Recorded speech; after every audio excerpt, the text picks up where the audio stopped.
Hola, buenas tardes. Nos encontramos en un nuevo webinar. Hoy nuestro invitado es don Carlos Nail.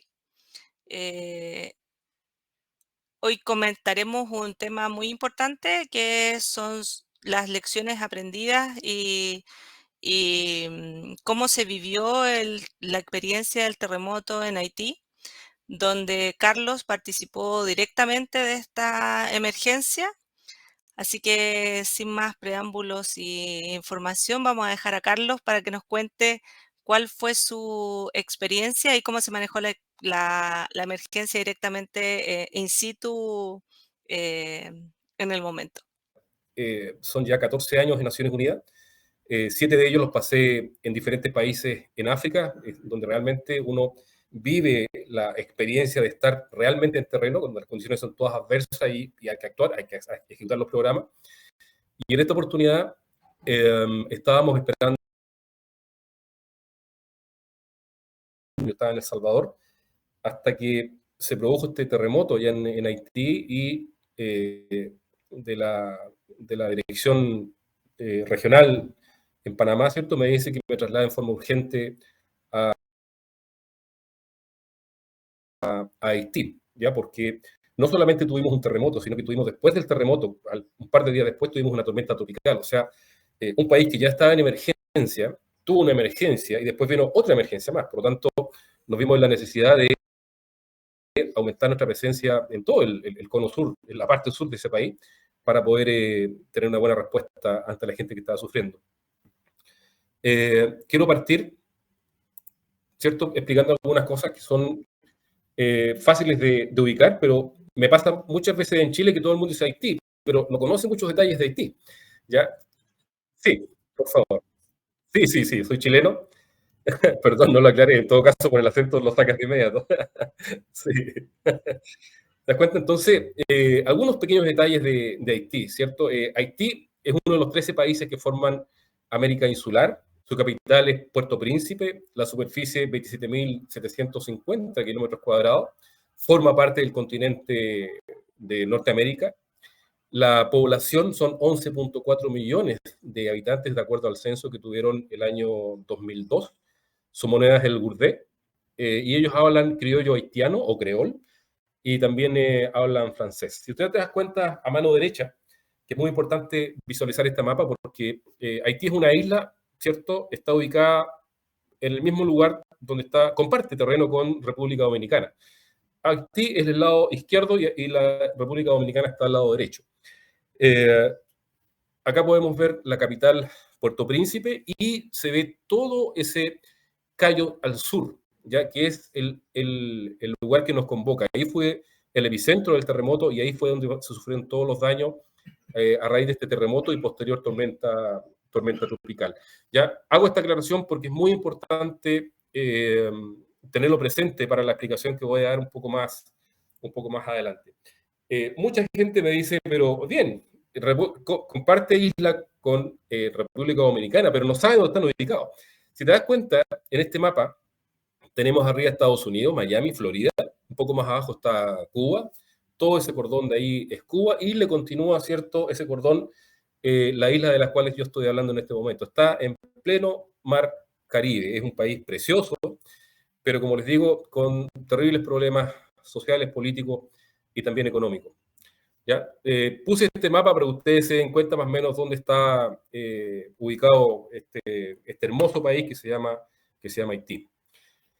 El terremoto tuvo lugar el día 14 de agosto del año 2021. Fue un terremoto 7.2 Richter. A veces yo digo esto, algún chileno dice, pero 7.2. Sí, 7.2, pero no hay la norma que usamos en Chile para poder construir edificios en este momento. No hay una norma sísmica, hay hartas cosas que faltan, ¿cierto?, comparándolo con la realidad chilena. Como les digo, fue un 7.2. Este terremoto, debido a la emergencia que ya se vive en forma permanente ese país, más las dos emergencias que yo acabo de mencionar, a todos los órganos humanitarios que estábamos trabajando en ese lugar, que actualmente estamos trabajando en el lugar, nos obligó a aumentar la presencia física en Haití, particularmente en el sur. Hay muchas agencias humanitarias trabajando en Haití en este momento. Las menciono algunas de ellas: la FAO, el PNUD, el PMA, que es mi agencia, el Programa Mundial de Alimentos. Está UNOPS, que es una agencia nuestra también que está encargada de poder ayudar a la gente para reconstruir sus casas. Hay muchas también ONGs, ya que usamos muchísimas nosotros para poder entregar los alimentos, ¿cierto? Cuando ya identificamos muchos focos y no nos da abasto nuestra gente para entregar alimentos, usamos nosotros algunas ONG para hacer esta transferencia de ayuda a la comunidad.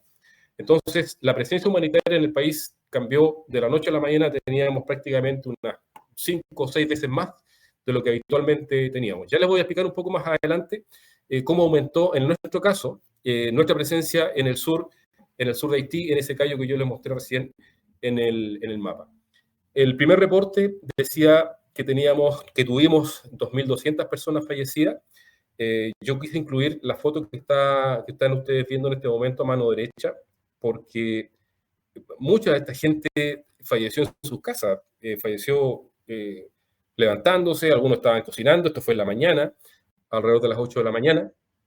Entonces, el primer reporte que tuvimos fueron 2.200 personas fallecidas. El primer approach fue, aparte de los 2.200 fallecidos, 10.000 personas heridas. Empiecen a contextualizar porque allá prácticamente no existen los servicios funerarios. Mucha de esta gente en el sur entierra a sus muertos en los patios de sus casas. No existen establecimientos hospitalarios. O sea, empezar a contextualizar esto es bastante complicado. Nos cuesta mucho a nosotros porque difiere nuestra realidad.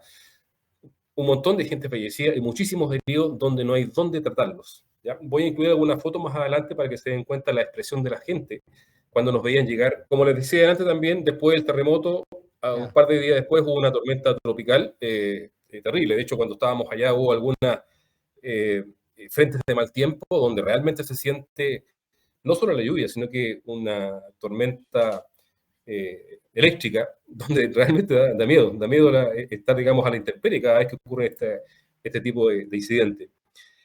Obviamente se produjo la inundación de las áreas afectadas por el terremoto, lo cual dificultó muchísimo a los equipos de rescate que nos estaban apoyando, algunas ONG, que teníamos la esperanza de encontrar gente viva aún dentro de los escombros, pero la verdad es que la lluvia complicó bastante esta esperanza. Y al final, el cómputo que tuvimos fue de 700.000 personas, fue la estimación afectadas por este terremoto, muertos, heridos, ¿cierto?, damnificados de diferentes índoles. El área afectada, este mapa es del área sur, ¿ya? Lo que yo les mostré al principio de la presentación. Arriba hay una línea de lugares del sur y abajo también. Todas estas líneas están demarcadas en azul, pero hay dos que están demarcadas en celeste. ¿Ya? Me refiero a Jeremy y me refiero a Lekey. ¿Por qué las menciono? Porque teníamos oficinas en estos dos lugares actuando en forma regular. En Lekey, abajo, teníamos 11 funcionarios nacionales trabajando y arriba en Jeremy teníamos a 6 funcionarios locales, me refiero a haitianos trabajando, staff nuestro trabajando en estos lugares, haciendo la coordinación para la entrega de ayuda, de alimentos. A raíz de esta emergencia, en Lekey llegamos a tener 98 y en Jeremy llegamos a tener 25, ¿ya? Para que ustedes más o menos dimensionen. Es solamente nuestra agencia que aumentó considerablemente la presencia de funcionarios en estos lugares, pero también todas las otras agencias humanitarias también lo hicieron. Durante mi permanencia yo estuve 2 meses desplegado en la zona sur de Haití. Actuamos nosotros en Roseau, Coreil, Barader, Manich, La Sille, St. Louis, Torbec, Port Salut, Coteau. Si ustedes se dan cuenta, ya esto forma una especie de círculo y al medio de una línea, ya eso es una cadena montañosa. Ahí fue el epicentro de este terremoto. Todos estos lugares son lugares bastante apartados, bastante alejados de las zonas urbanas.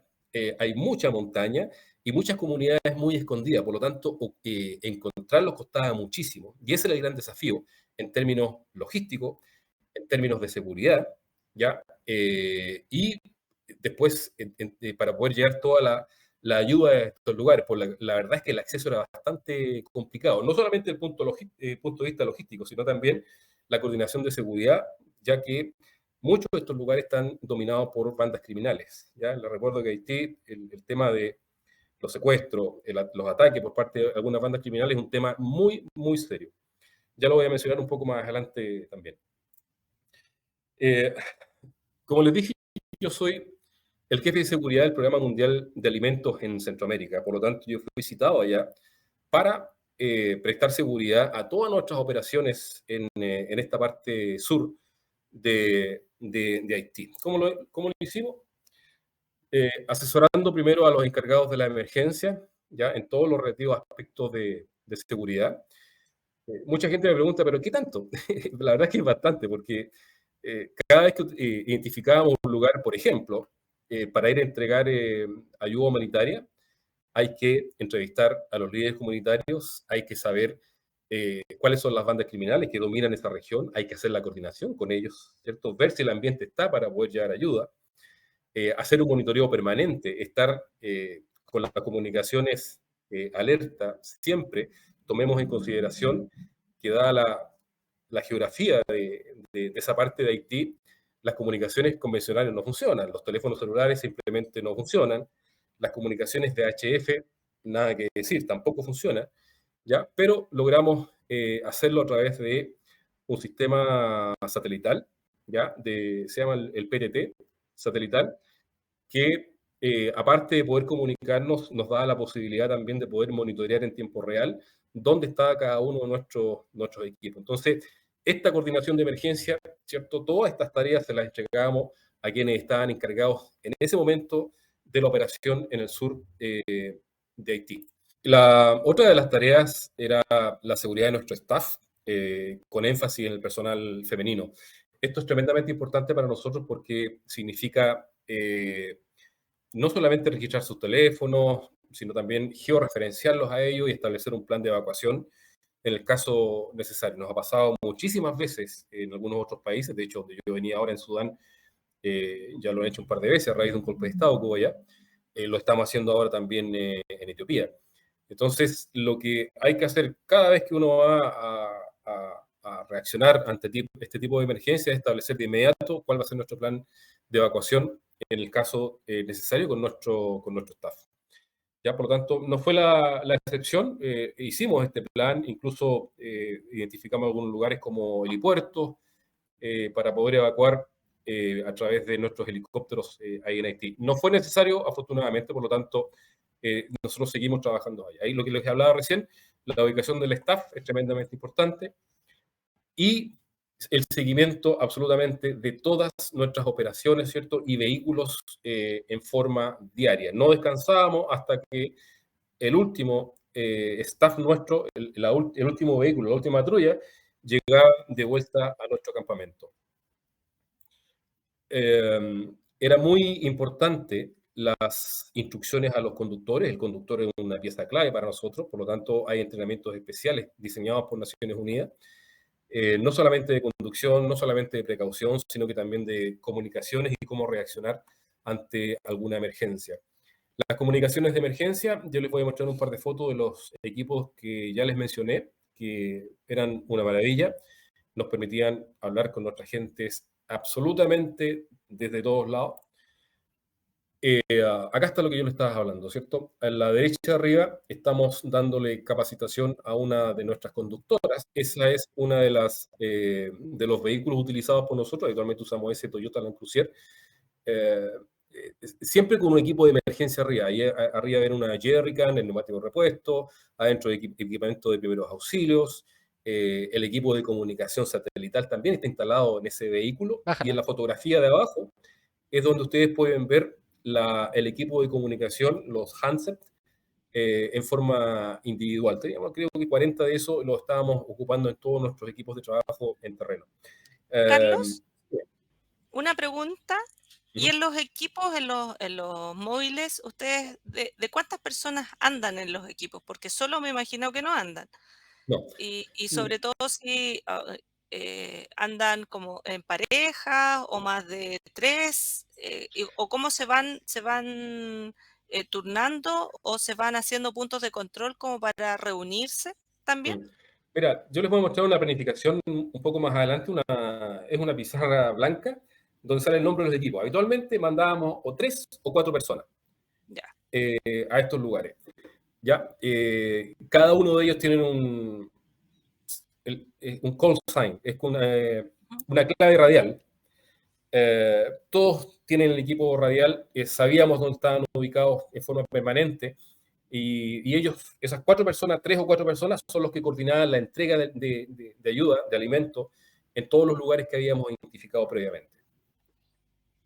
Entonces, sí, dime. Pregunta, sí, ¿y la identificación de esos lugares, ustedes la hacen porque obviamente en el momento que ocurre la emergencia, todos están ansiosos de que llegue la ayuda?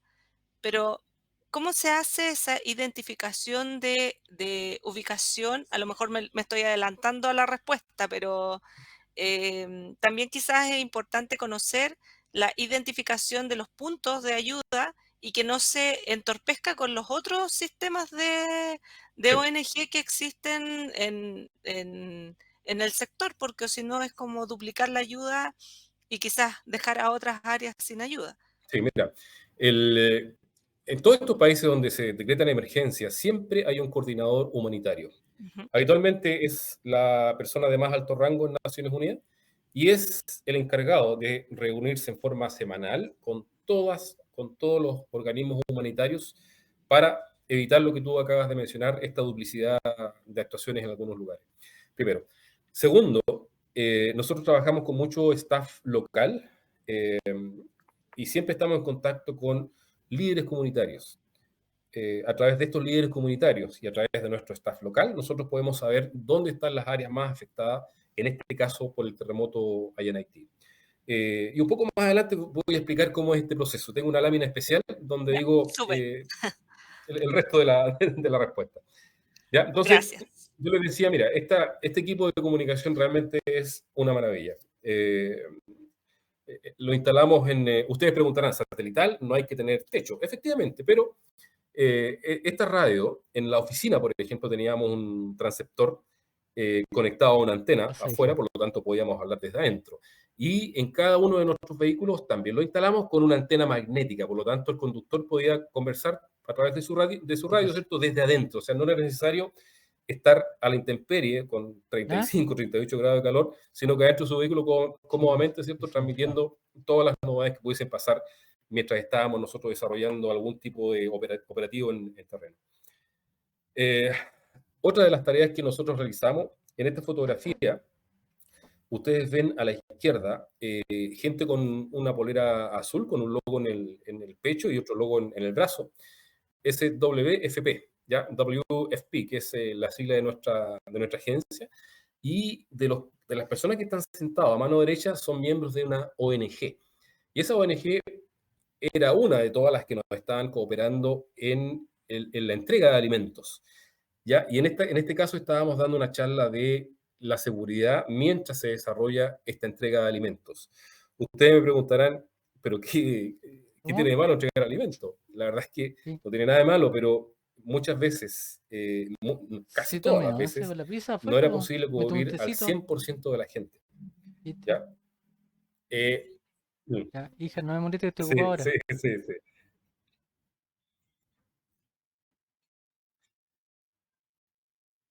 Enriqueta no está siempre. Enriqueta, momento, repite porque no está en pantalla. Ah, perfecto. ¿Cómo podemos evaluar o distinguir a quién se le entrega el alimento o la ayuda en forma prioritaria?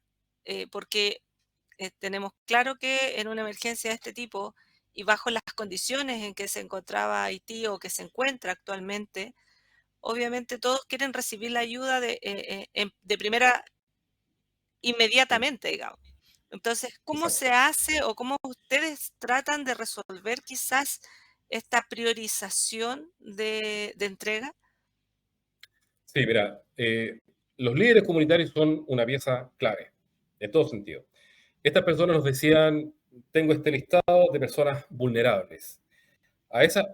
Vulnerables dentro de los vulnerables, ¿ya? O sea, los más Claro, vulnerables, él nos decía, estas son las personas que más necesitan ayuda ahora. Y nosotros lo que hacíamos es aplicar un instrumento de evaluación para establecer su grado de vulnerabilidad.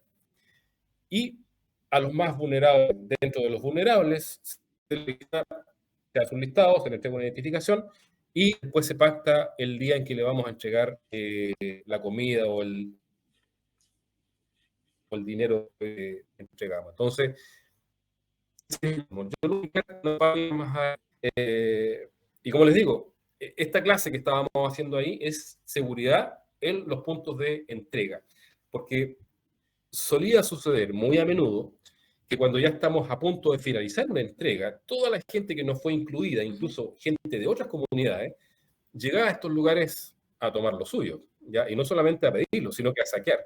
¿Ya? a tomar. Entonces, a tomarlo, ¿ya? Y debes considerar, donde no existen el aparato de gobierno, me refiero a la policía, a los organismos de seguridad, eso es bastante complicado. Por lo tanto, la planificación es fundamental para poder evitar este tipo de casos, porque podemos tener algún lesionado, algún muerto, se usa mucho armas blancas, ya machete para cortar, para trabajar, y habitualmente la gente anda portando estos machetes por todos lados. Entonces, es algo muy, muy sensible que hay que manejarlo con mucha altura de mira para evitar cualquier incidente.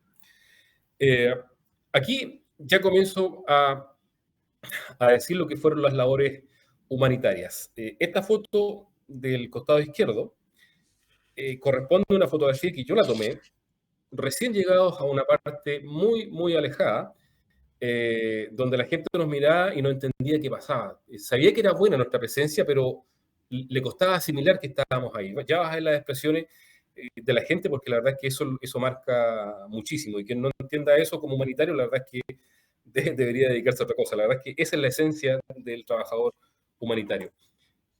Lo que estábamos hablando, la identificación de las personas afectadas a través de los líderes comunitarios, ¿cierto? Y después estableciendo su grado de vulnerabilidad. Acá están los líderes comunitarios también. Hago un asterisco ahí porque ya voy a explicar algunas cosas no muy buenas de estas personas.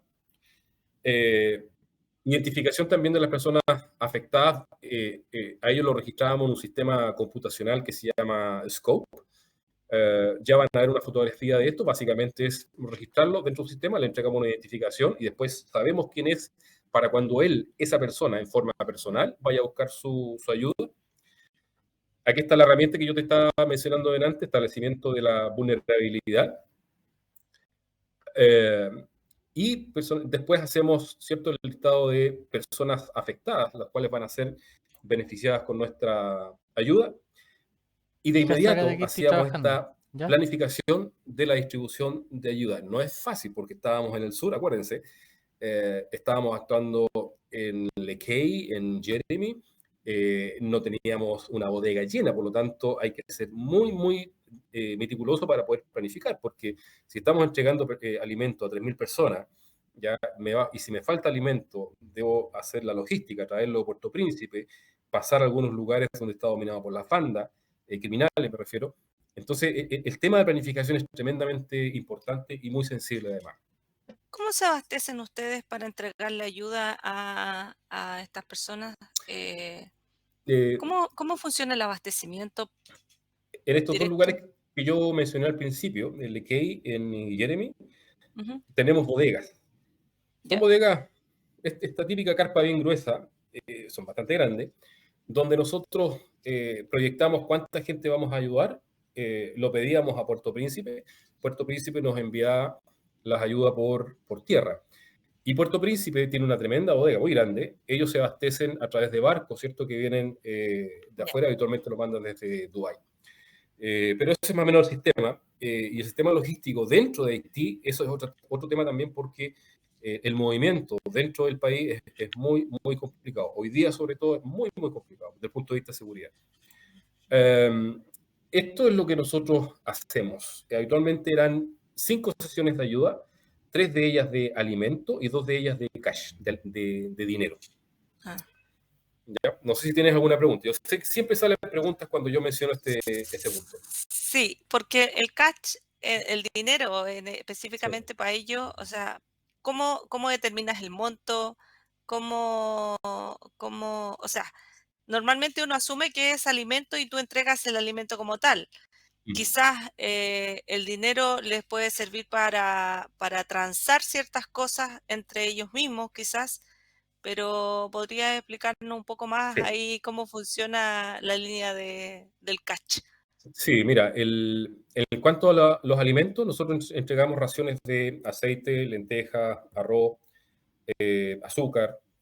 Eh, Está pensado por una familia de 6 personas que ellos puedan vivir fácilmente durante un mes. El tema del catch está pensado de acuerdo al valor de esos alimentos, ¿ya? Para que esa misma familia viva también durante un mes.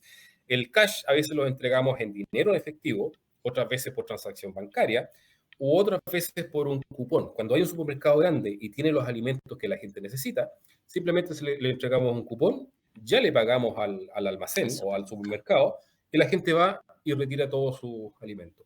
Cuando a la gente se le entrega el cash, o sea, el dinero, también tenemos gente y algunas herramientas para ver lo que hacen ellos con su dinero. Y Sí. la verdad es que nos demuestra el 80-90% lo usan efectivamente para comprar alimentos y el otro 10, el otro 20, voy a comprar zapatos, pago el Ya, colegio, siempre gira en torno al a las grupo familiar, necesidades básicas. a las necesidades básicas, efectivamente.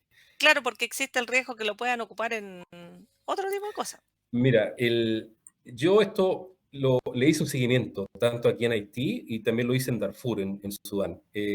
Da gusto saber que la gente lo usa efectivamente porque lo necesita. Es gente que realmente, es penoso decirlo, se muere de hambre, o sea, tiene mucha hambre. ¿Ya? Y esa no es mi agencia, le entrega alimento. Cuando entregamos catch, el problema no es tanto con la gente que recibe el catch, el problema es con su entorno. Hay algunos líderes comunitarios, por ejemplo, que detectamos que decía, ok, te incluyo en la lista, pero cuando te den el dinero me das el 80%.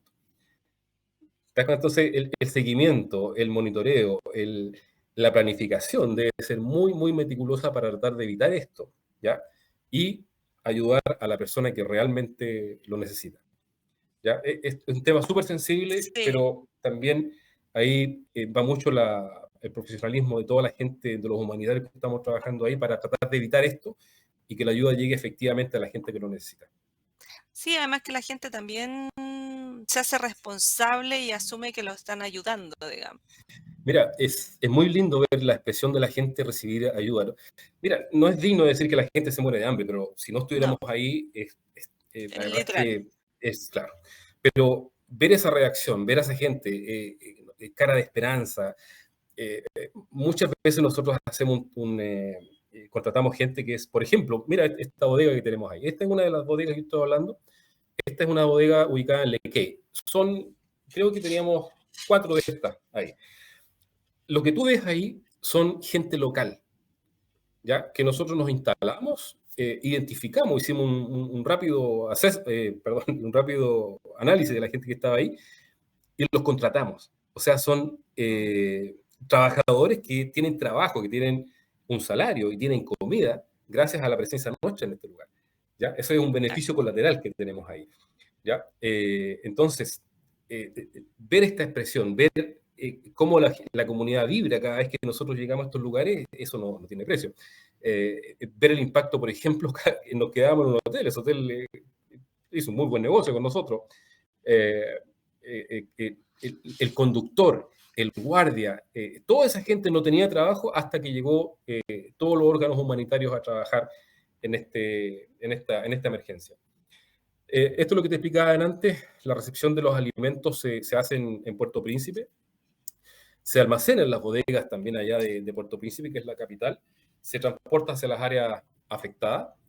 Y esto es muy, muy sensible porque ya te dije, Haití está completamente bajo las garras de las bandas criminales. Hay una parte que se llama Martizán, que hasta la policía se negaba a hacernos algunas escoltas armadas para que pasaran nuestros camiones por este lugar. Y un paso obligado eh, hacia el sur.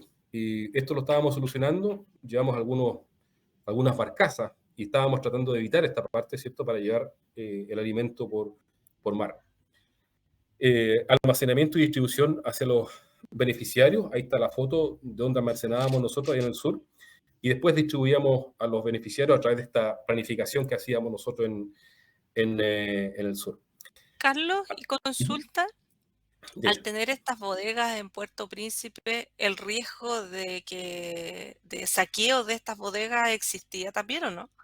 El riesgo de saqueo es permanente en todos lados. La comida del Programa Mundial de Alimentos es muy apetecida.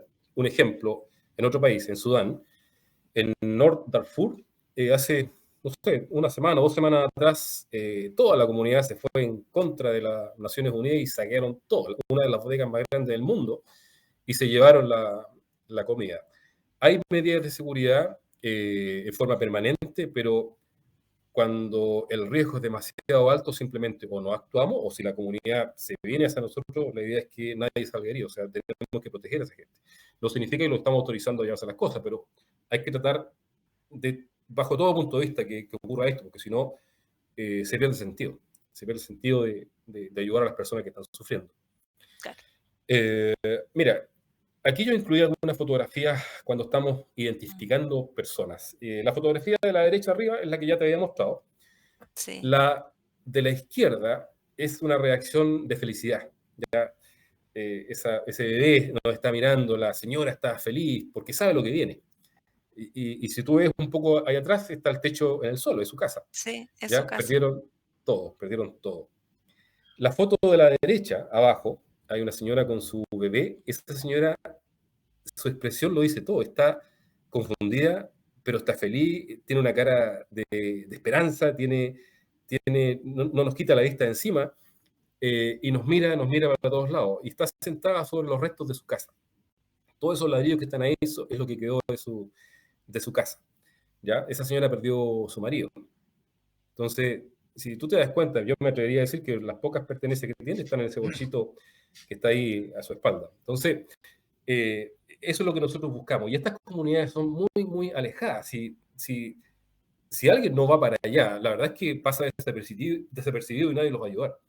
¿Ya? ¿Y Entonces, ustedes, estas comunidades, llegan, si bien es cierto, llegan porque hacen alguna exploración antes, durante, después, o por los mismos líderes vecinales que les van dando el dato que existe un sector, un pueblo o una localidad en tal sector? sí, mira, lo primero es el líder comunitario, lo segundo es nuestro staff local, que conoce muy bien el área, tenemos staff local de seguridad también, y lo tercero es ir mucho más allá. O sea, me dicen que si yo tuve el epicentro en tal lugar, yo sé que el movimiento mayor fue en este lugar, y se me dicen, hay una comunidad, perfecto, pero nosotros revisamos un poco más allá. Ya. ¿Ya? Entonces, eso es lo bonito de esta agencia, que va un poco más allá que el resto. Y el llegar al más allá, ese más allá también te indicaba que un poco más allá había otro sector que podía necesitar o estar más aislado que ellos. Justamente. Y ahí va Justamente. generando las mismas redes de información, tanto con las personas locales como con ustedes mismos. Exactamente. Afortunadamente, Emergencia tiene una muy buena percepción por parte de toda la comunidad, y cada vez que llegamos nos miraban nuestras poleras, ¿cierto? Con nuestro logo, y se ponía muy feliz. O sea, no, desde el punto de vista seguridad, el riesgo era bastante menor que como le ocurre a otras agencias, por ejemplo. Aquí tengo esta fotografía, lo que te explicaba antes, el scope. Ahí le estamos sacando una fotografía a las personas. Es un sistema computacional que llena los datos y va a una base de datos donde después tenemos el listado de gente que tenemos que ayudar. Es el tema del registro. Y aquí es lo que yo te explicaba adelante. Esto era muy... Terminaba el día, llegaban todos, estaban sin novedad, y ahí está la planificación para el día siguiente. En este caso es dice mardi 21 de septiembre, el 21 de septiembre, un día martes, donde en la columna de la izquierda dice la hora en que van a salir, después el lugar a donde van, en este caso Barader, Lekey, y hacia abajo Torbeck, después el equipo, te das cuenta que están solamente ¿ves? Después el conductor y el vehículo en el cual ellos van. Cuando hacíamos esta presentación ocurrió algo muy bonito aquí, Enriqueta. terminábamos de todo esto y siempre el jefe de la emergencia daba una especie de resumen de lo que hicimos en el día. Entonces, claro, decíamos, fuimos acá, fuimos a este lado, fuimos a este otro lado, pasó esto otro, y al final siempre terminábamos con lo mismo. Y logramos ayudar el día de hoy, por ejemplo, a 1.250 personas. Y eso producía una Sí, alegría muy bonita dentro de todos los equipos y era, en el fondo, el combustible que necesitábamos nosotros para hacerlo más bien al día siguiente. Enriqueta, yo estuve trabajando ahí 2 meses sin un solo día de descanso, de domingo a domingo, desde las 6 de la mañana hasta las 11 de la noche más o menos, pero desde principio a fin con el mismo entusiasmo porque esto es lo que nos envuelve a nosotros los trabajadores humanitarios cuando estamos trabajando en una emergencia real. hay un punto si bien es cierto, hay un punto de control, Ujú. una hora determinada, como lo decías tú recién, a las 11 de la noche. ¿Hay algún punto límite, así como para decir, oye, tenemos que estar a esta hora, y si no estamos a esta hora es porque tenemos que preocuparnos? Sí, mira, eso no es lo normal, ¿ah? Esto es una Ya, emergencia, era un caso extraordinario. Lo normal es que la gente trabaja hasta que se determina, cada país tiene un toque de queda, ¿ah? No es llegar a ir, por ejemplo, a Yemen, tú no puedes salir en Yemen. Acá teníamos cierta flexibilidad y nos podíamos quedar un poquito más tarde. En este caso, ya, todos nos quedamos hasta mucho más tarde porque era un país en crisis, con una emergencia y con otra emergencia sobre la emergencia. Entonces era realmente necesario hacer todo esto que estamos conversando. Em, lo normal es que la gente descanse lo que deba descansar, lo normal es que tengan también un fin de semana libre, ¿ya? Eso es lo normal. Esto que hicimos ahora era lo extraordinario. sí, me imagino. Eh, Siempre me preguntan, ¿pero cómo transportan los alimentos? Acá está la respuesta. Este es uno de nuestros camiones. ¿Ya? Claro. Este es el estándar, donde tú vayas, ¿cierto? Y veas un camión de esto, es un camión nuestro. Tiene nuestro logo, nuestra bandera, nuestra ¿Y carpa. los choferes son locales o son de ustedes? No, los choferes son habitualmente gente local, Ya. es gente, trabajadores Ujú. eh, temporales que contratamos nosotros para hacer esta labor. Y es por un tema de que conocen más las rutas, conocen los Sí, caminos, sí, conocen, sí, sí, sí. sí, es un Sí, conocimiento local es un propio. conocimiento propio, en realidad son recursos que estamos ahorrando. Ujú. Y aquí está lo que yo te comentaba antes, la fotografía de la derecha arriba, ves un joven con una señora, ¿cierto? Sí. El joven le lleva su ración de arroz, atrás va su ración de lenteja, le lleva también su bidoncito de aceite. Este joven tiene una polera que tiene un costado el logo nuestro y a otro costado el nombre de una ONG local. Él pertenece a una ONG que nosotros contratamos para hacer este acto. Cuando ya hemos identificado demasiados lugares y no somos capaces, nosotros contratamos a estas ONG, los cuales se encargan de entregar los alimentos de acuerdo a nuestras normas, porque para ser contratados por nosotros deben cumplir algunos términos de referencia. ¿Ya? Si no los cumple, la verdad es que no nos sirve porque no va a proporcionar el servicio que queremos. Y abajo, si te das cuenta, están todos nuestros beneficiarios esperando, Mm. ellos están registrados, están esperando simplemente chequearse y después ir a buscar su ración de comida. En estos lugares, fácilmente, 1.000 a 1.500 personas en forma diaria. Las áreas afectadas, eh, me encontré con esta sorpresa. Si te das cuenta, la casa que está, el techo que está en el suelo, Ujú. te ves, arriba se ve de concreto. ¿Ya? Me llamó mucho la atención y la gente construye así.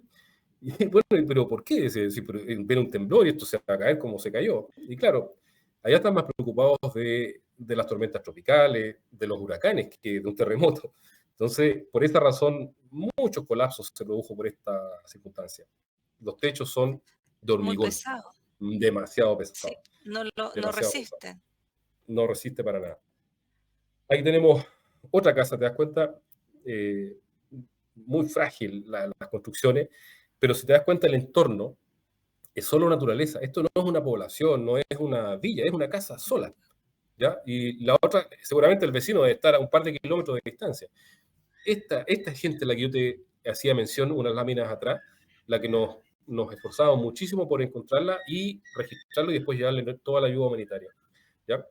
Sí, porque además que esa gente, no sé si ellos acuden más que nada a sus vecinos, no Sí, andan. exacto, porque Y no, es como lo que tienen y lo que les provee su propio terreno en base a lo que pueden ir exactamente. trabajándolo. Exactamente. Y este registro, nosotros le pasábamos también esta información a otra agencia nuestra que se llama UNOPS, y ellos eran los encargados de asesorar y ayudar a esta gente a reconstruir sus casas. ¿Ya? Esa es una labor muy, muy linda también. Y esa agencia, al igual que nosotros, también usa algunos partners o algunas ONG para ayudarles en esta tarea. Esta es la casa de la señora con su bebé, que te mostré algunas láminas atrás, Anteriormente. que está en el suelo completamente. Ahí perdió a su marido, perdió todo. Perdió ¿Cómo todo. lo hacen? Y lo pongo como un paralelo, porque lo desconozco y por eso te lo pregunto, porque aquí cuando sucede algo de este tipo, el municipio va con maquinaria en algunos casos o en la mayoría de los casos y sacan todos los escombros, limpian el lugar para volver a reconstruir. Mm. ¿Allá es similar las etapas? Es similar, pero su capacidad operativa es muy, muy limitada. Yo vi eso solamente en el centro de Lequey, pero hacia las áreas periféricas ninguna reacción. Esto lo hacían, se juntaban algunos líderes comunitarios, ellos juntaban dinero, contrataban maquinaria y lo hacían por sí mismos. Ya, el aparato municipal prácticamente no existe en esos lugares.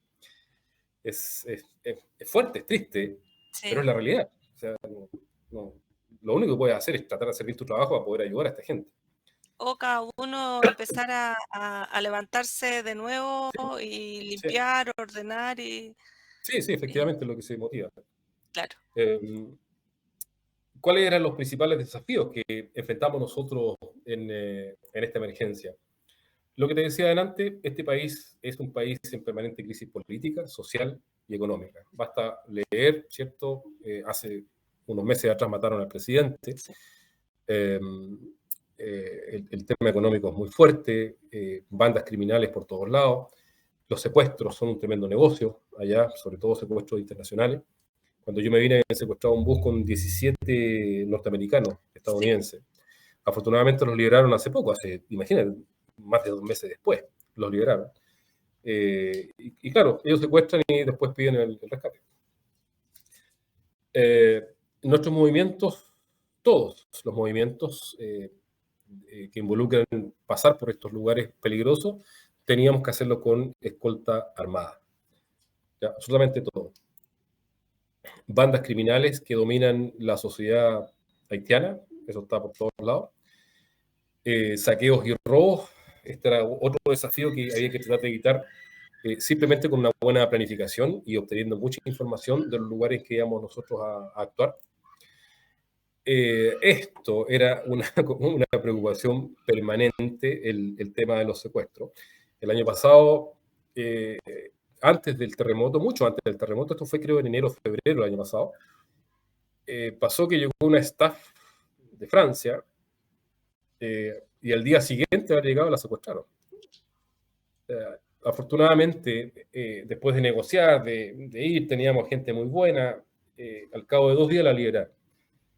Esto le produjo un estrés fulminante, al extremo que renunció, se fue y seguramente tenía hasta el día de hoy algunos problemas en su mente debido a esta experiencia tan traumática. Pero los secuestros, te digo, es una cosa permanente. Nosotros implementamos un security briefing que dentro de todas las recomendaciones se trata este tema de los secuestros, cómo evitarlos, cómo enfrentarlos, cómo actuar en el caso de que se produzca, qué hacer, qué no hacer, porque es un tema muy, muy serio en Haití.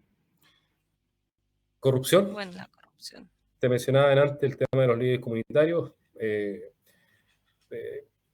Nos encontramos con otras cosas muy desagradables también. Por ejemplo, entregamos alimentos a gente que era vulnerable, pero después llegaba cierto político, les quitaba la mitad y se las repartía a los que él consideraba sus amigos.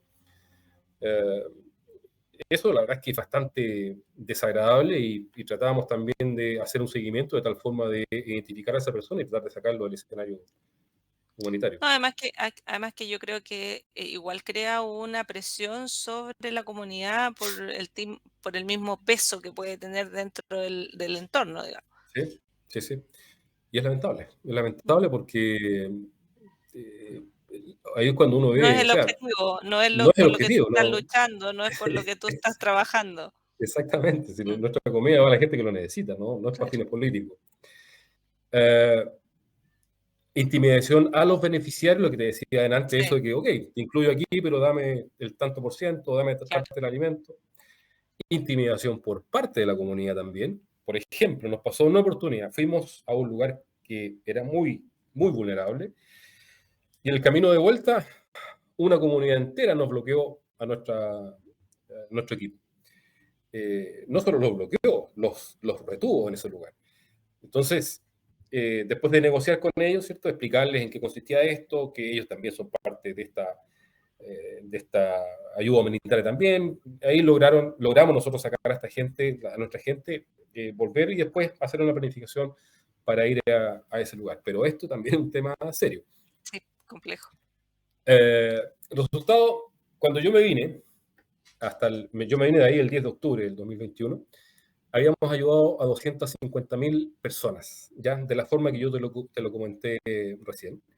Establecimos también un corredor humanitario entre Puerto Príncipe y el sur, particularmente Alequей y Jeremy. Pudimos hacer negociación de acceso humanitario, sobre todo con las bandas criminales que dominaban algunos lugares del sur completamente.